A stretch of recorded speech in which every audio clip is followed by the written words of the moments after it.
टूटी हुई झोपड़ी जिसके छप्पर में इतने छेद थे कि रात को तारे गिनने के लिए बाहर निकलने की जरूरत नहीं पड़ती थी। इसी झोपड़ी में रहते थे दो अनाथ भाई राजू और श्यामू। सुबह उनके लिए सूरज नहीं भूख लेकर आती थी। कभी मजदूरी मिल जाती तो चूल्हा जलता।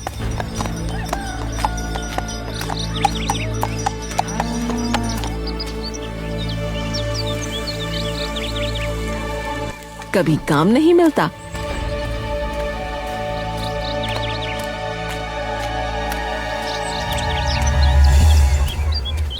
तो चूल्हा भी सूना रहता। अरे राजू, क्या हुआ? इतने गुस्से में क्यों है? भैया, आज भी कोई काम नहीं मिला। लगता है भगवान चाहते हैं कि हम उन्हीं के पास आ जाएं। अरे अरे भगवान को मत कोस रे, सब ठीक हो जाएगा। हाँ भैया, सब ठीक हो जाएगा, पर हमारे मरने के बाद। अरे अरे देख, मुझे बोझा उठाने से 50 रुपए मिले हैं। आज का काम हो गया। अरे भैया, वाह, बहुत बड़ा तीर मार लिया आपने। राजू तेज दिमाग वाला था और उसी का उसे घमंड भी था, लेकिन ये दिमाग उसे कोई मदद नहीं कर पा रहा था। श्यामू इसके उलट था, ज्यादा बोलता नहीं था, पर जो देखता जो सुनता वो उसके मन में जम जाता था, जैसे पत्थर पर लकीर। देख लेना श्यामू भैया, एक दिन मैं बड़ा व्यक्ति बनूंगा। ये झोपड़ी, ये भूख, सब पीछे छूट जाएगा। मुझे बस एक मौका चाहिए अपना मस्तिष्क चलाने का। बड़ा व्यक्ति बनने से ज्यादा महत्वपूर्ण है अच्छे आदमी बने रहना। अरे भैया, आप भी अजीब हो, बस साधु संतों वाली बातें करते रहते हो।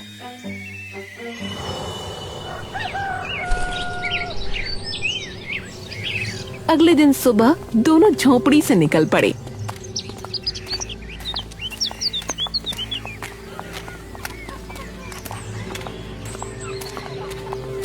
इस बार दिशा बदल दी थी, दूसरे राज्य की ओर।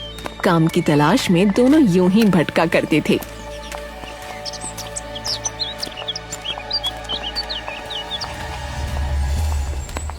अगर आज कुछ ना हुआ ना, तो वहीं के वहीं प्राण त्याग दूंगा, बता रहा हूं।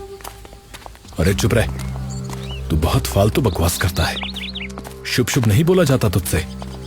अरे भैया, शुभ शुभ हो भी तो तभी तो शुभ शुभ बोलूं। शुभ शुभ बोलेगा तो शुभ शुभ होगा, समझा? वाह भैया वाह। रास्ता लंबा था, कदम भारी, पेट में भूख थी पर आंखों में उम्मीद। धूप सिर पर थी और सड़क पर सन्नाटा। तभी मोड़ पर एक बूढ़ा आदमी खड़ा मिला।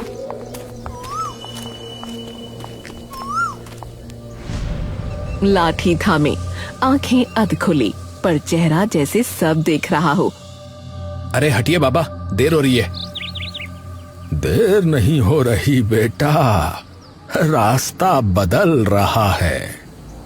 अरे आप रास्ता बदलो, लेकिन हमारा रास्ता तो छोड़ो। बूढ़े ने राजू की बात नजरअंदाज करके बोलना शुरू किया। आवाज में न डर था न लालच, बस एक ठहराव था। तुम दोनों का रास्ता एक ही जगह से मुड़ेगा। एक आगे जाएगा, एक पीछे रह जाएगा, पर जो पीछे रहेगा वही आखिर में सच देखेगा। राजू के चेहरे पर हंसी तैर गई, ऐसी हंसी जिसमें भरोसा नहीं मजाक होता है। वाह बाबा वाह, आजकल भविष्य भी रास्ते पर खड़ा होकर बांटा जा रहा है? हमें कार्य चाहिए, काम, ये कहानी नहीं। मुझे तो जिसके चेहरे पर जो दिखाई देता है मैं वो पढ़ देता हूं। तुम मानो या ना मानो। अच्छा, तो ये बताइए कि मैं कब मरूंगा? ऐसी बातें नहीं करते बेटा। अरे तो आगे बढ़िए ना, क्यों मेरा दिमाग खा रहे हैं? श्यामू कुछ नहीं बोला। उसने बूढ़े की आंखों में झांका, उसे एक अजीब सी सच्चाई नजर आई। अब चलो राजू, देर हो रही है। वे आगे बढ़ गए।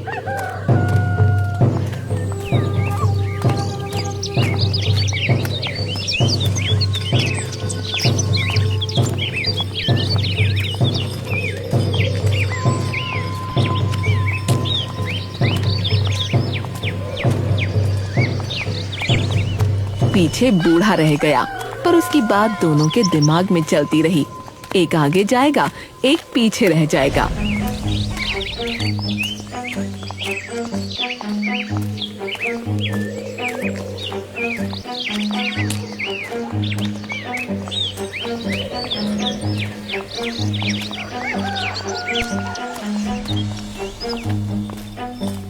पागल बुढ़ा कहीं का। अरे तुम बहुत जल्दी क्रोध में आ जाते हो। अरे जाने दो ना उसे।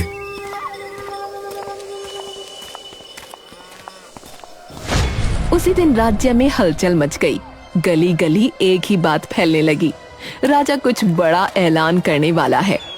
लोग काम छोड़कर दुकानें बंद कर दरबार की ओर चल पड़े।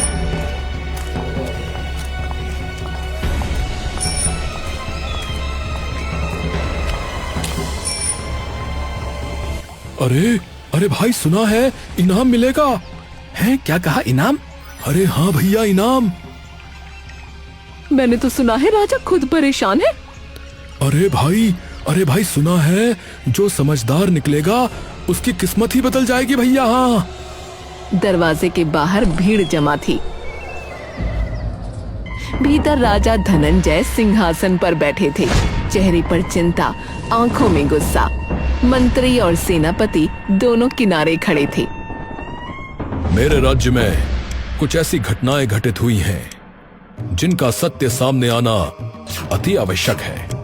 जो व्यक्ति भी ये मानता है कि उसके पास बुद्धि है, वो आगे आए। जो सत्य तक पहुंचेगा उसे धन मिलेगा, इतना धन कि उसकी 7 पुश्तें बैठकर खाएंगी। परंतु जिसने मेरा समय अनावश्यक रूप से बर्बाद किया, वो मारा जाएगा। इसलिए सोच समझ कर आना।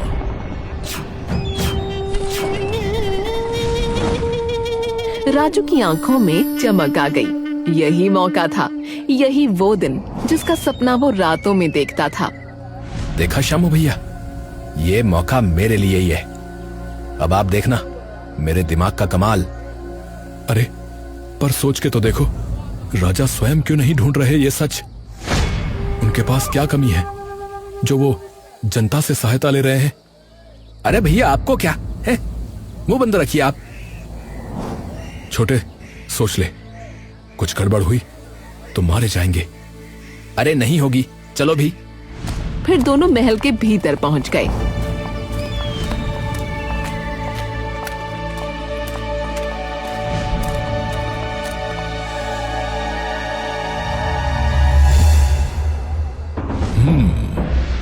तो तुम दोनों को लगता है कि तुम अति बुद्धिमान हो। लगता नहीं, हम हैं। आप प्रश्न करिए। चलो ठीक है, तो सुनो। राज्य की सीमा पर एक खेत जला मिला, परंतु अजीब बात यह थी कि अग्नि सिर्फ बीच में ही लगी थी, किनारे जस के तस थे। दरबार में सन्नाटा फैल गया। फिर मंत्री बोला, और वहां ये पहेली मिली है, जहां से सूरज नहीं उगता वहीं से सत्य का रास्ता प्रारंभ होता है, और मैं भी वहीं कहीं हूं। दोनों पहेली सुनकर सोच में पड़ गए। राजू जमीन पर झुक गया, उंगलियों से काल्पनिक रेखाएं खींचने लगा। दिशा, हवा, दूरी, समय सब उसके दिमाग में घूमने लगे। श्यामू ने आंखें बंद की, खेत की तस्वीर मन में रखी। फिर बोला, हो सकता है किसी ने जानबूझकर मात्र बीच में जलाया हो, ताकि दिखाया जा सके कि ये कोई दुर्घटना नहीं। तुम पहेली का अर्थ बताओ, ये हमें ज्ञात है। दरबार में फुसफुसाहट हुई। राजा ने राजू की ओर देखा। जहां से सूरज नहीं उगता, यानी पश्चिम दिशा। आप खेत के पश्चिम में जांच कराइए। ठीक है। सब उस खेत के पास पहुंचे।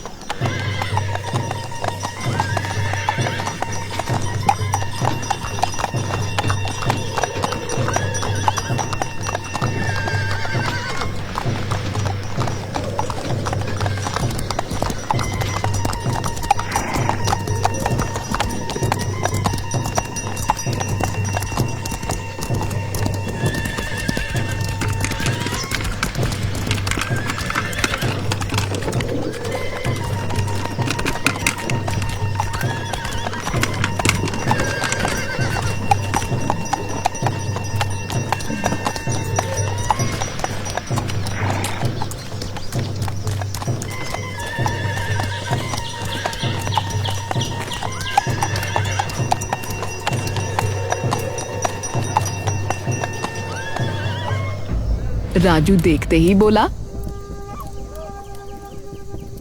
पश्चिम में तो ये पुराना मील पत्थर है, इसे हटाओ। उसे हटाया गया तो उसके नीचे से एक पन्ना मिला जिस पर लिखा था, पहली पहेली सुलझ गई। लगता है महाराज आपको कोई समझदार इंसान आखिर मिल ही गया। ये कैसा हास्य है? हमारे साथ ये सब करने का दुस्साहस किसने किया? यदि एक बार मिल जाए तो सर धड़ से अलग करा दिया जाए। शांत हो जाइए महाराज, पहेलियां हल होते ही उसका पता चल जाएगा। पर उसने ये क्यों लिखा कि मैं भी वहीं कहीं हूं? उसकी बात पर किसी ने ध्यान नहीं दिया और सब चल पड़े।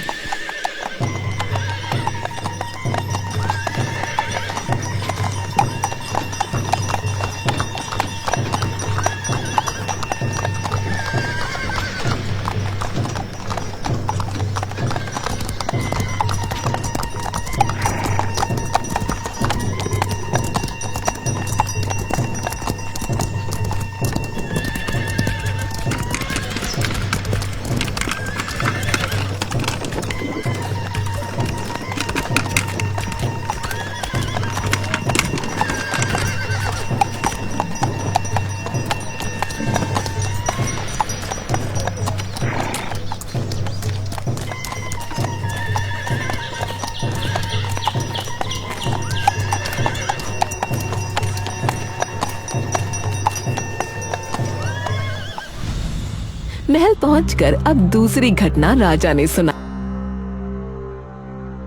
राजमहल के भीतर एक जीव मरा मिला, बंद कमरे में, बिना रक्त के, और उसके साथ पहेली थी, जो रक्षा के लिए होता है वही बंधन बन जाता है। डरो मत, उत्तर दो। डरो मत, उत्तर दो, ऐसा क्यों लिखा है? राजू ने पल भर नहीं लगाया और चिल्ला पड़ा, ताला ताला ताला वैसे तो सुरक्षा के लिए होता है, पर आपको कहीं बंद कर लिया जाए तो कैद बन जाता है। पर यहां ताले का क्या अर्थ? तुम भी कुछ सोच लो श्यामू, या सब कुछ राजू ही करेगा? लगता है तुम मात्र मेरा समय बर्बाद करने आए हो। नहीं महाराज, अगर ताला सही उत्तर है तो हमें कोई ताला खोलना होगा जो रक्षा के लिए भी हो और बंधन भी बन जाता हो। अरे देखो, अरे इस जीव के गले में कड़ी और ताला है, इसे खोलो।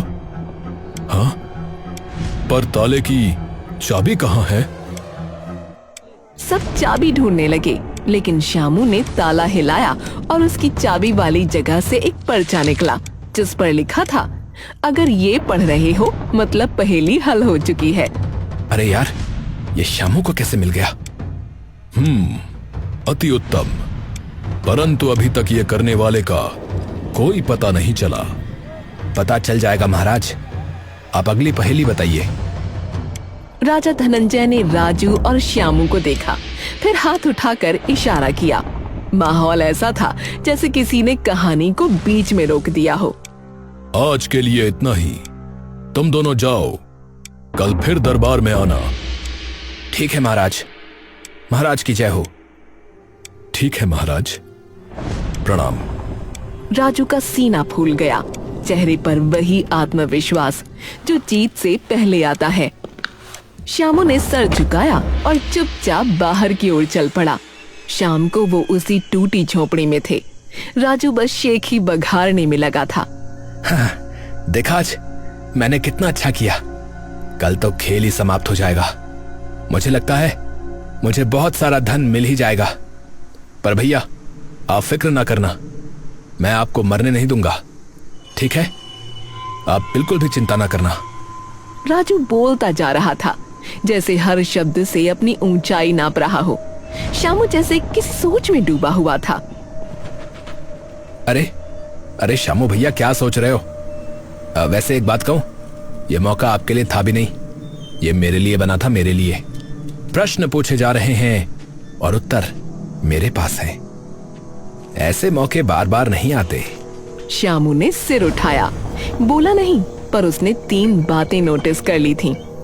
पहेलियों की भाषा राजकीय है, अर्थात ये कोई अनपढ़ या आम व्यक्ति नहीं है।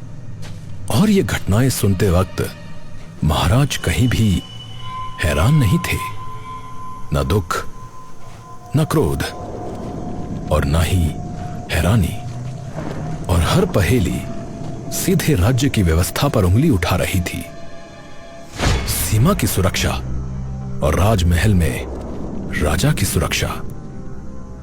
अरे क्या सोच रहे हो भैया? अब कुछ नहीं, बस सोच रहा हूं कल क्या होगा। कल मेरी विजय होगी, और क्या होगा। अगली सुबह दरबार लगा भी नहीं था कि तीसरी घटना हो गई। अचानक शोर मच गया। दरबार के बाहर राजस्व के कागज हवा में उड़ गए, कुछ फटे हुए, कुछ बदले हुए। मुहरें आधी मिट चुकी थीं। अरे कागज बिखर गए हैं, पर ये तो पूरी तरह से सुरक्षित थे। लगता है किसी ने जानबूझ के छेड़छाड़ की है, पर इतना भीतर आकर ये सब कौन कर रहा है? कोई पहेली है? हाँ, एक पत्र सीधा मेरे हाथ में उड़कर आया है। जो लिखा सबसे अधिक जाता है, वही सबसे कम पढ़ा जाता है। राजू आगे बढ़ा और चिल्लाया, अरे ये तो बहुत आसान है। कर और हिसाब जो लिखा जाता है, पर कोई पढ़ता नहीं। सबको लगता है सही ही लिखा होगा। सही उत्तर, क्योंकि इसका उत्तर पहेली लिखने वाले ने उसके पीछे ही लिख दिया था। मैं तो बस तुम्हारा मस्तिष्क देख रहा था। तुम बुद्धिमान हो, पर यह शामू बिल्कुल बुद्धिहीन लग रहा है। महाराज, मैं ये सोच रहा था कि राज्य के सारे कागज उड़ रहे थे, पर आपको पहेली की चिंता थी। ऐसा क्यों? उत्तर नहीं दिया और उल्टा तुम मुझसे प्रश्न करोगे। अरे श्यामू भैया, अरे पहेली हल नहीं कर सकते तो कम से कम चुप तो रहो। श्यामू चुप हो गया। राजू को लगा वो जीत रहा है। अब तो साफ है, पुरस्कार मेरा है। पहली घटना राज्य की सीमा पर खेत राजा का था, किसी आम किसान का नहीं। दूसरी घटना राजमहल के भीतर, वो भी राजा के शयन कक्ष में। तीसरी घटना राज्य के कागज। ये काम कोई आम व्यक्ति भला कैसे कर सकता है? मुझे तो बस ये समझ में नहीं आ रहा। तभी राजा ने राजू से कहा, तुमने स्वयं को सिद्ध किया है, अब अंतिम परीक्षा है। राजा ने एक रेशम का लिफाफा आगे बढ़ाया, हल्का, न कोई मुहर न कोई निशान। यह अंतिम पहेली विशेषकर तुम्हारे लिए, श्यामू को न बताना। बहुत बहुत धन्यवाद महाराज, मैं इसको भी हल कर दूंगा महाराज। हमें ज्ञात है राजू, तुम अत्यधिक बुद्धिमान हो। दूर श्यामू खड़ा था, उसने बस लिफाफा देखा, पहेली न सुन सका। महाराज, ये अन्याय है। तुम चुप रहो, तुम्हारे बस का कुछ नहीं। तुम्हें कुछ बताकर भी क्या लाभ। और फिर दोनों वापस आ गए।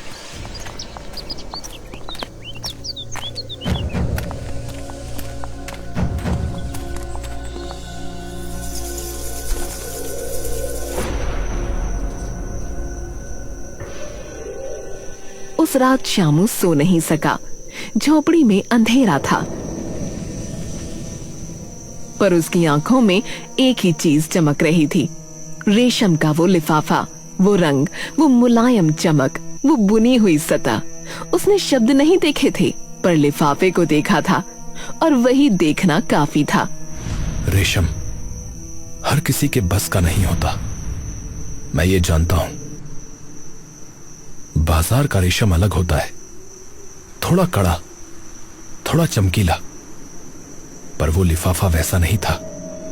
वो ठीक वैसा था जैसा राजमहल के भीतर पहना जाता है, जैसे शाही कपड़ों से काटा गया हो। अरे क्या सोच रहे हो श्यामू भैया? अगर पहेली पूछना चाहते हो तो भूल जाओ, मैं कुछ नहीं बताऊंगा। नहीं नहीं, मैं नहीं जानना चाहता। फिर उसे एक और बात याद आई। उस लिफाफे पर कुछ लिखा नहीं था। शब्द उभरे हुए थे, स्याही से नहीं, धागे से। वो कला, वो तकनीक, वो सिर्फ राजकीय कारखाने में होती है, जहां शाही पत्र, राजादेश और मोहरें बनती हैं। आम व्यक्ति के पास न वो हुनर होता है और न ही वो अनुमति।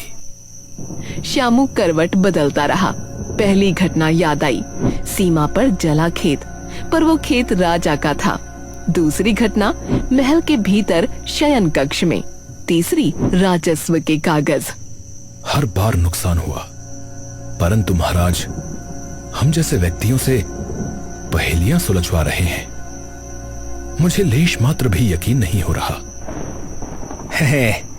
कल मैं धनी होने वाला हूं, ये सोच सोचकर मुझे नींद ही नहीं आ रही। अरे श्यामू भैया, मैं कहीं पागल ना हो जाऊं प्रसन्नता से। नहीं होगा, अत्यधिक मत सोचो। चलो सो जाओ।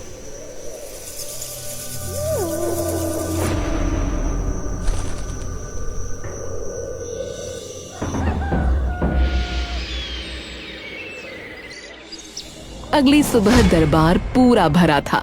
मंत्री, सेनापति, चुने हुए लोग। राजा धनंजय सिंहासन पर बैठे थे, शांत, स्थिर, जैसे पहले से जानते हो कि अब क्या होगा। सामने राजू और श्यामू खड़े थे। राजू आखिरी पहेली का जवाब दे चुका था। अब जब सारी पहेलियां सुलझा ली गई हैं, तो ये बताओ, ये सब किसने किया? अपराधी को मेरे सामने प्रस्तुत करो राजू। राजू का दिल तेज धड़कने लगा। जवाब उसके पास थे, संकेत भी, पर नाम पर उसका दिमाग रुक गया। उसने इधर उधर देखा, फिर नीचे।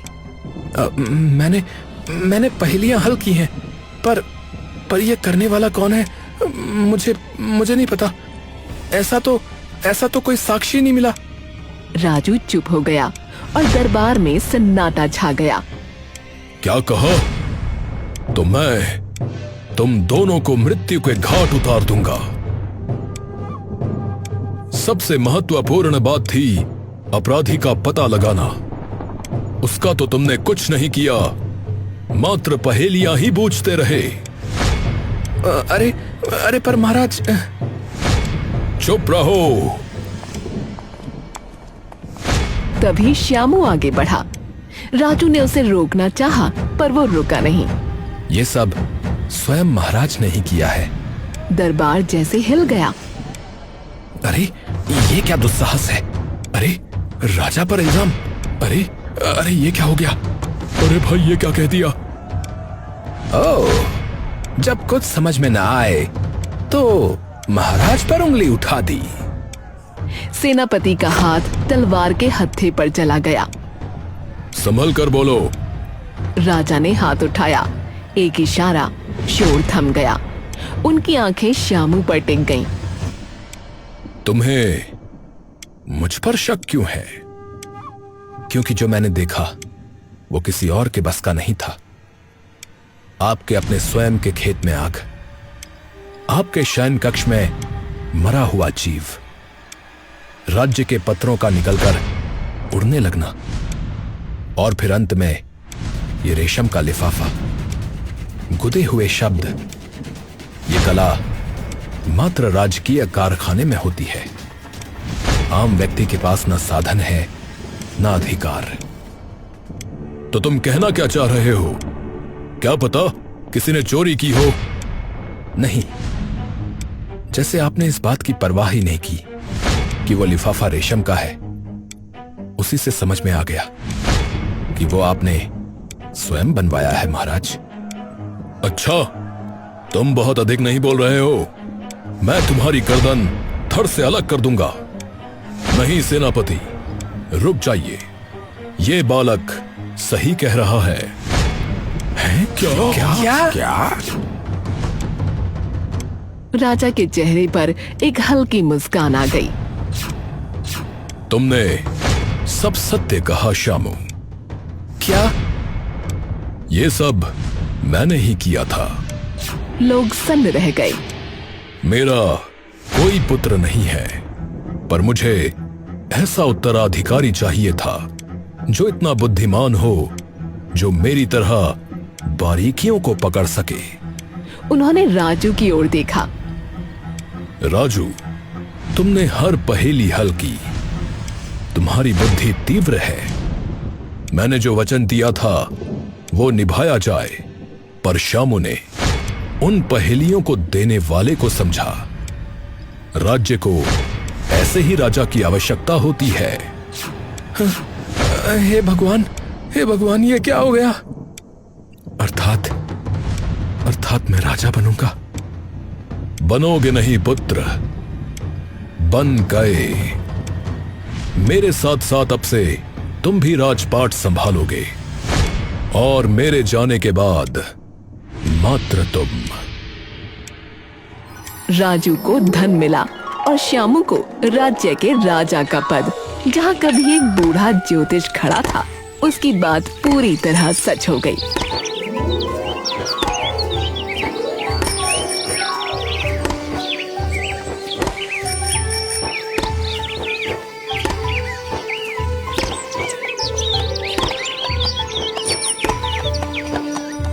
रास्ता दोनों का एक था, पर मंजिल अलग।